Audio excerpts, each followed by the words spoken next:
Hello, my name's Kayden on Ninjago and more, and this new trailer is so cool. I just knew I had to break it down as soon as I saw it. There were so many hidden details I noticed, and I think a lot of other people have noticed them, but of course there are some people who haven't noticed, some details that no one's noticed. So yeah, I just want to thoroughly go through this and check it out. So, here we have the monastery burning. Something I thought it was kind of interesting to note is here you can see Skylar, Wu, Pixel, and then a Pixel bot. However, you can't see Nia, but because Wu isn't wearing his cape, that makes it pretty obvious that this scene comes just after the leaked clip from a few days ago where the Council of the Crystal King are fighting these guys and Nia. So maybe Nia, something happened to Nia. Maybe she got trapped in the monastery. Maybe she escaped in her Samurai X mech or something. But Nia's not here when she definitely should be. Something else I thought was kind of strange was you can see Skylar and Pixel consoling Wu seemingly on his knees, understandably so, because this was his father's monastery, all that stuff. But it's kind of weird because Skylar seems more upset than Pixel, but Pixel has been at this monastery for years. This is the first ever time Skylar has visited, and Skylar seems more upset. She's looking at the floor a bit more. I don't know if that's just me overthinking it, whatever. And also, this is one of the Pixel bots. I'm assuming it tried to stop the fire or something. It's of course how Pixel's building all her stuff so fast. But yeah, let's play this bit through. Here's our first... Okay, sorry, I went past it a bit there. But that was our first look at the Crystal King. Here's another look at him with his two arms, meaning the figures we got in the sets, the two-armed version and the four-armed version, are canon. There must be some kind of story reason as to where he gets his extra two arms from. My guess is maybe he goes to the realm of madness, like Garmadon did back in Season 1, so he can possess all four golden weapons. It's the exact same reason as to why Garmadon did it. Yeah, there's not much to say. Here are the Vengestone Warriors awakened.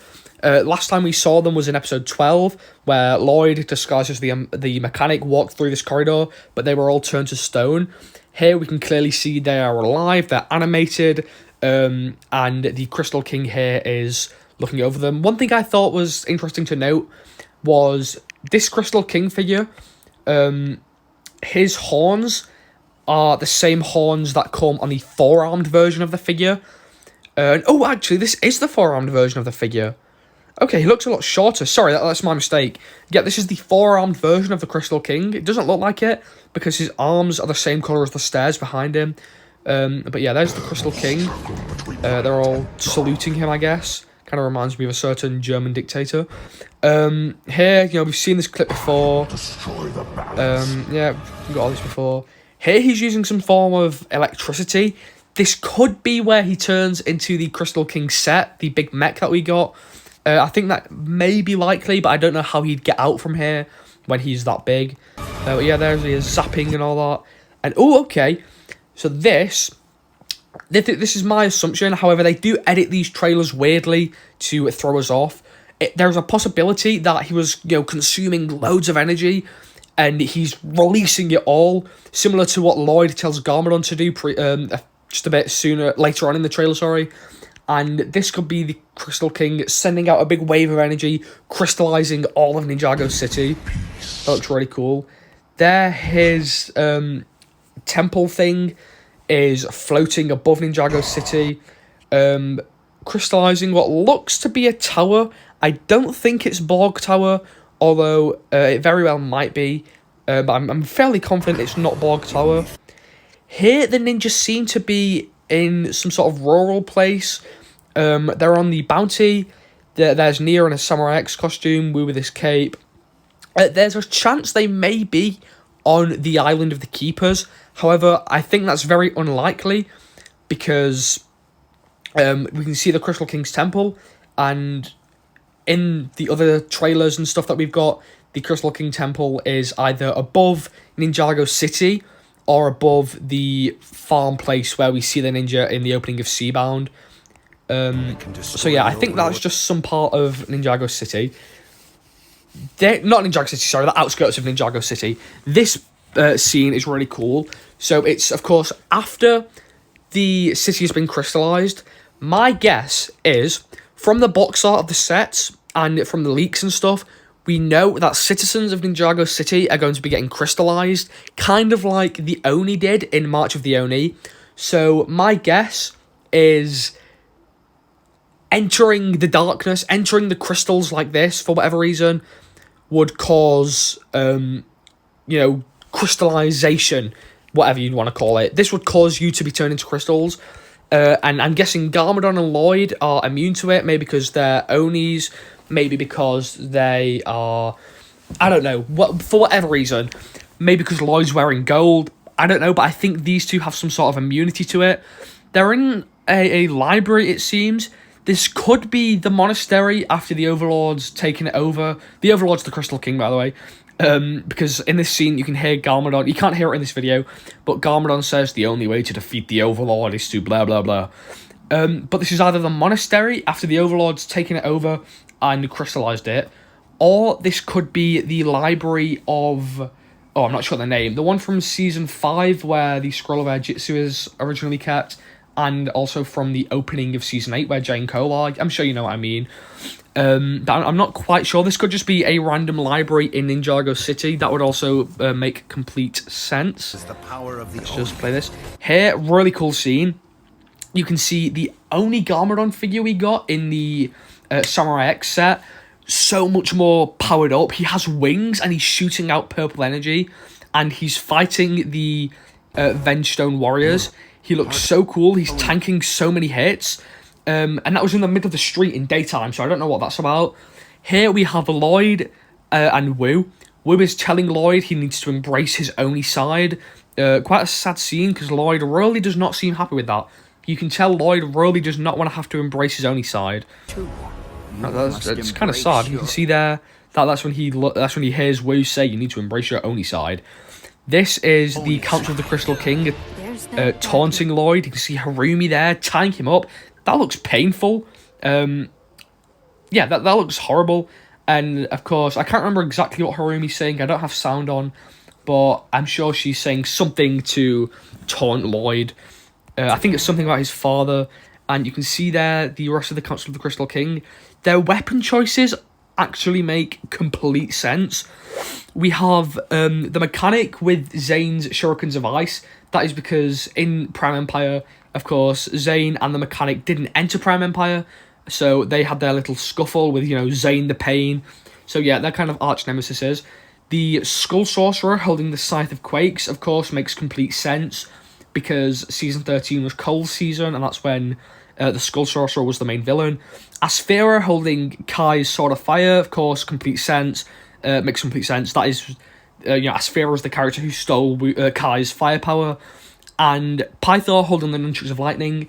Yeah, he's the only member of the Crystal King left, the Council of the Crystal King, who needs a weapon. But also in the 2019 Legacy Stormfighter jet, he is holding Jay's Nunchucks of Lightning.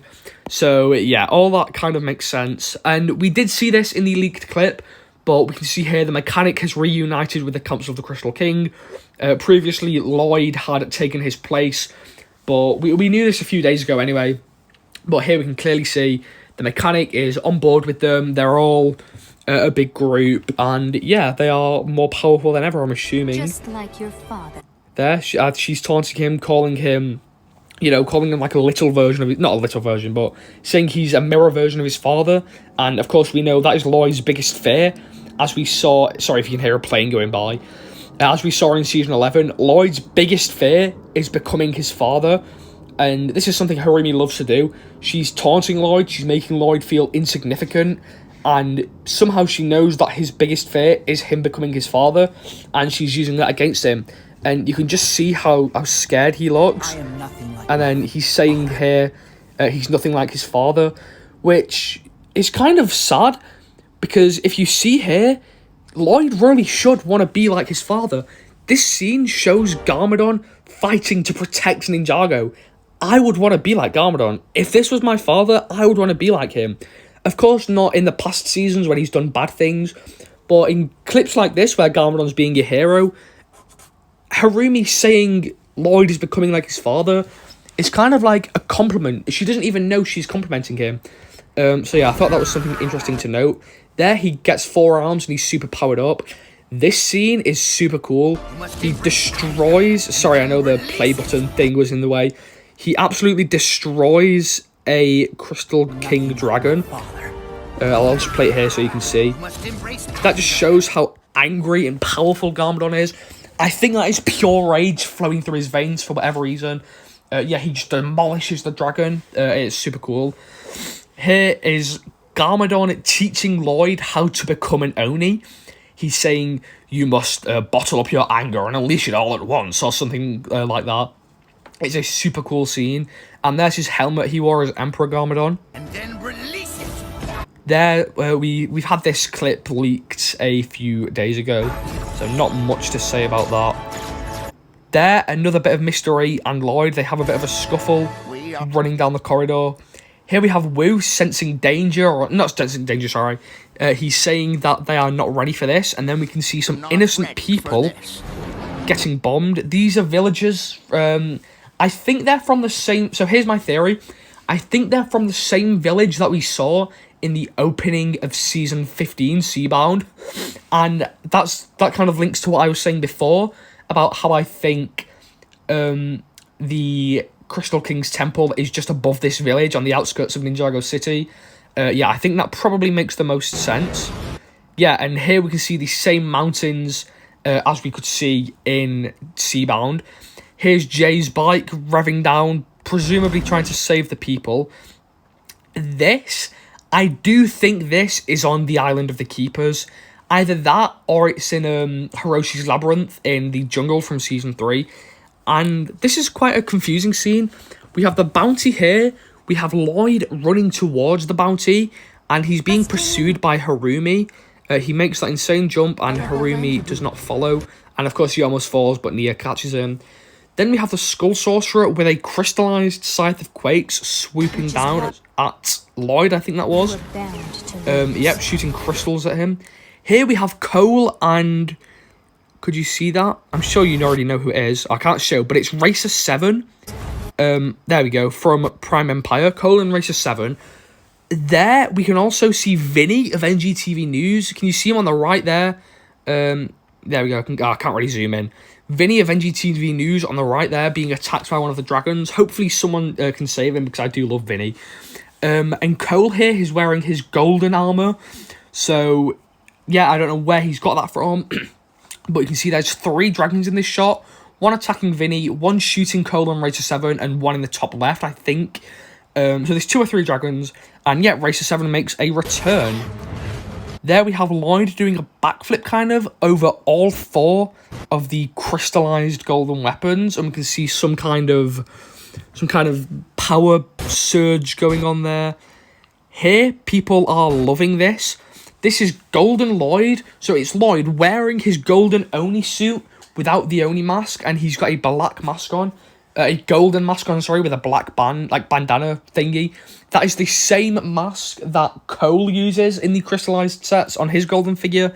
So, if you get 2 of the figure, which you will if you buy every crystallized set, you can use one of Cole's masks to put on Golden Oni Lloyd.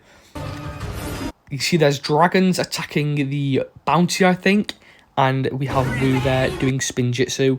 This clip got leaked a while ago. I say a while ago, a couple of days ago. This scene I thought was awesome. We have Kai there. It's a very blurry picture, but you can clearly see Kai has got some kind of smirk. And Skylar is using firepower and earth power at the same time. You can only imagine how draining that must be. I don't know what she's attacking. It doesn't really show us. But I just think it's awesome that Skylar is using 2 elemental powers at the same time, like she did in Hunted. Here we have Wu being dragged up on a chain. And you can see the city in the bottom left. You can see some cars. I think this is very reminiscent of Season 10, March of the Oni. I don't think he's being dragged up on the bouncy, though. However, he might be. He might be on the anchor. You can see him whiz past right there. Here we have Lloyd falling to his doom. maybe on the island, maybe in Hiroshi's labyrinth, and you can see Harumi there. So I think this scene comes before the scene we saw earlier, where Lloyd was jumping onto the bounty. You can see him falling there. Yeah, I really don't recognise this scenery. It could be any jungle we've seen. Here we have Wu, maybe protecting Nia, maybe just seeing if she's okay.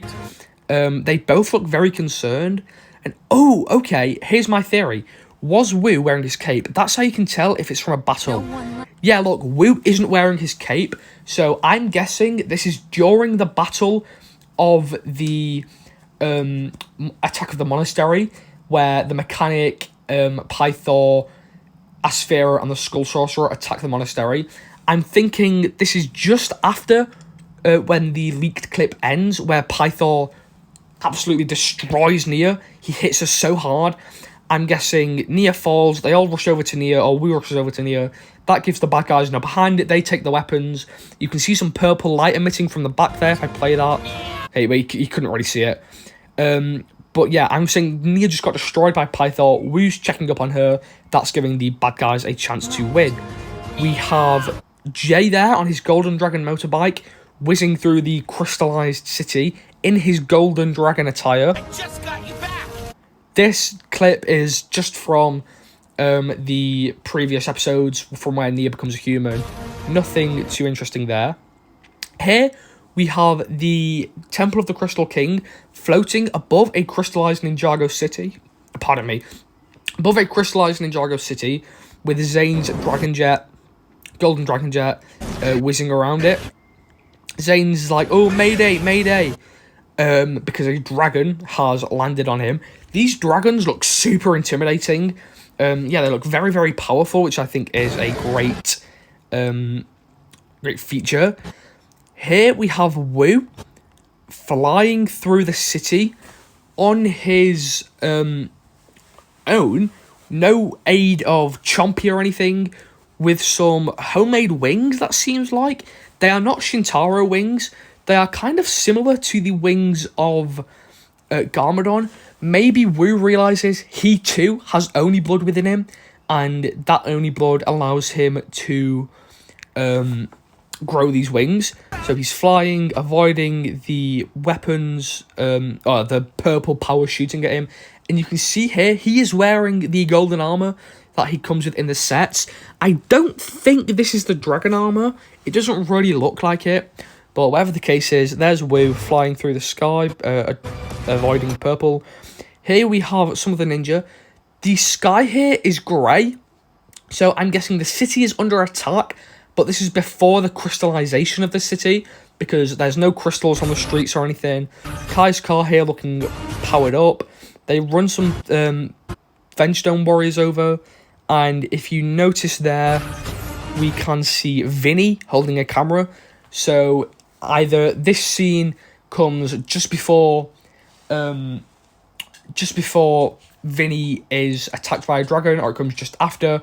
I don't know, but Vinny's safe here.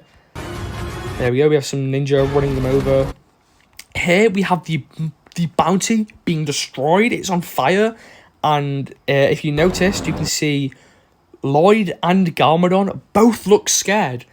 Garmadon looks concerned, meaning I think by this point, you see Garmadon's got 4 arms there, I'll get to that in a minute. By this point, I think any evil Garmadon has had within him, I think that is gone. Maybe it's still within him, but I think he's pushed it to the side, and I think from a certain point in this season, Garmadon will not be evil. Because, look, he's scared.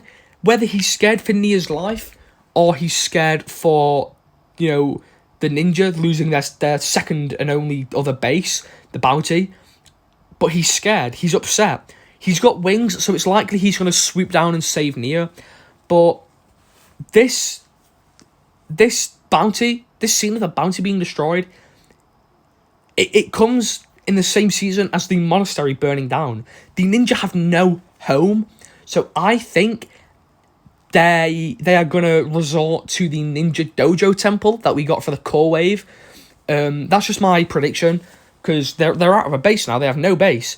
So, yeah, but there's Wu and Garmadon. Lloyd and Garmadon, sorry. I'm assuming Garmadon is going to swoop down, save Nia, bring her Maybe just take Lloyd as well and then fire them both to safety.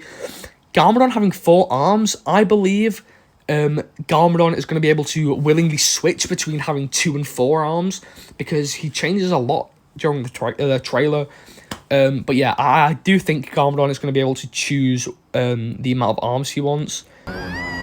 There you can see Nia falling to her demise, although Garmadon is probably going to save her. Or maybe Wu, because we know Wu has wings. Here we have the Crystal King smiling, basking in his victory. There we have the Crystal King set, stomping down on Garmadon. We can also see some dragons in the background, and in the foreground, we can see 2 mechs. We see 3 mechs in this trailer. We see Ronin's mech, Ultraviolet's mech, and Fugitive's mech. We'll, of course, get to them in a minute. So I think the mech we can see at the front is Ronin's mech, and I think at the back, that is definitely Ultraviolet's mech. There is the Crystal King flying up, swooping, attacking. And here, we can see the mechs that I was just talking about. So on the left, you can't really see them because the quality is quite bad. On the left, there is an Ultraviolet mech. On the right, a Ronin mech.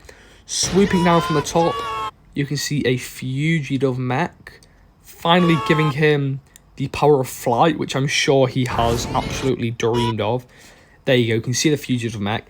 And I'm sorry the quality of this is so bad, but the characters here, from right to left, we have Jay, Kai, I can't see that, Nia, Skylar, Wu, Zane, Cole, and I'm sure you've seen this from everyone's Instagram story. We have Kilo working with the ninja, which is just as weird as Ultraviolet working with the ninja, because Kilo, Ultraviolet, and Mr. E, and Harumi were all, sorry if you can hear birds chirping, were all, in the Sons of Garmadon. They were a group, they were a criminal team working together. So I find it really strange how Ultraviolet and Kilo are working against the Crystal King, and Mr. E and Harumi are working for the Crystal King. Very weird. Maybe they managed to, maybe Ultraviolet and Kilo managed to persuade Harumi and Mr. E to join the Resistance. Who knows? Something I think it's also worth pointing out is you can see here Cole, Nia, Skylar, I think Kai did as well, all have baseball bats, and Wu here Wu has a brush. Wu has a sweeping brush. What? This is so weird. No, it's not. This is because they have nothing, okay? At this point, you need to remember, I'm assuming this comes near the end of the season, just before the final battle. The ninja and Wu and the team have nothing. They've lost their bounty. They've lost their monastery. They have absolutely nothing. I'm assuming they've been camping out in a bunker or something. The Crystal King's attacked. They have to make a final push, and all they are armed with is a few baseball bats and brushes. However, it's worth noting, Kilo does have a huge sword. Maybe he smuggled that into prison and he's managed to bring it out with him. I don't know. I think we're going to get a really cool scene where, similar to Tournament of Elements, when the ninja go around and they're recruiting people to fight the Anacondrae. I think we may get a scene just like that, but 20 times cooler, of the ninja going to Cryptarium, Shintaro, the realm of Oni and dragons, everywhere they can think of to recruit help, and just building up a huge army. They go to Cryptarium, convince the bad guys to become good, to fight with them. They go to the realm of Oni and dragons. Yeah, we helped you, now you help us. Can you imagine? This season is going to be huge. On the box art of some of the Lego sets, we can see so many side characters fighting for the ninja. We have Ronin. We have Ed from Jay's dad. We have Clutch Powers. We have so many people, and this trailer kind of thing is only showing us a fraction of that. Definitely be more hyped. so much more is going to be in this season than we can see here. They want to keep us surprised, but they want to keep us hyped, and this is a perfect way to do both of those things. Thanks for watching. Check out some of my other crystallized videos, and I'll see you later. Bye.